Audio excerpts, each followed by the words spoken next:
उद्या अनंत चतुर्थीच्या निमित्तानं राज्यभरामध्ये सार्वजनिक गणेश उत्सव मंडळांच्या विसर्जन मिरवणुका पार पडणार आहेत। कोल्हापुरात देखील या सगळ्या विसर्जन मिरवणुकीची तयारी जी आहे ते जिल्हा प्रशासनाकडून पूर्ण करण्यात आल्याचं आपल्याला बघायला मिळतंय। खरं तर बिनखांबी गणेश मंदिर असेल, महाद्वार रोड असेल, पापाची तिकटी असेल, हा विसर्जन मिरवणुकीचा मुख्य मार्ग आहे आणि याच मार्गावर आपण जर पाहिलं तर स्वागत कमानी उभारण्यात आलेल्या आहेत। त्याचबरोबर वेगवेगळ्या पक्षांच्या वतीनं गणेश मंडळांचं स्वागत करण्यासाठी देखील पेंडॉल आहेत ते उभारण्यात आलेले आहेत। 2 ते 3 मिक्सिंग पॉइंट या सगळ्या मुख्य महाद्वार रोडवर आहेत। त्या ठिकाणी मोठ्या प्रमाणावर पोलीस बंदोबस्त आहे तो तैनात असणार आहे आणि उद्याच्या विसर्जन मिरवणुकीसाठी जवळपास 200हून अधिक वरिष्ठ पोलीस अधिकारी, त्याचबरोबर 1000हून अधिक पोलीस कर्मचारी हे तैनात असणार आहेत आणि कोणताही अनुचित प्रकार या सगळ्या विसर्जन मिरवणुकीमध्ये घडू नये याची खबरदारी कुठेतरी आता जिल्हा प्रशासनाकडून घेतली जाते। आणि त्यामुळे जर आपण बघितलं तर संपूर्ण विसर्जन मार्गावर अशा पद्धतीनं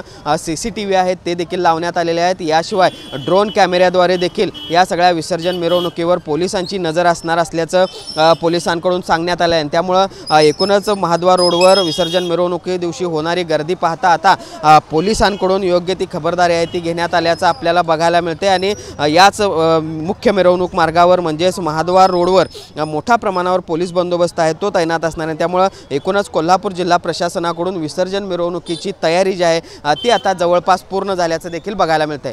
जर्नलिस्ट सुनील काटकरचं भूषण पाटील, TV9 मराठी, कोल्हापूर।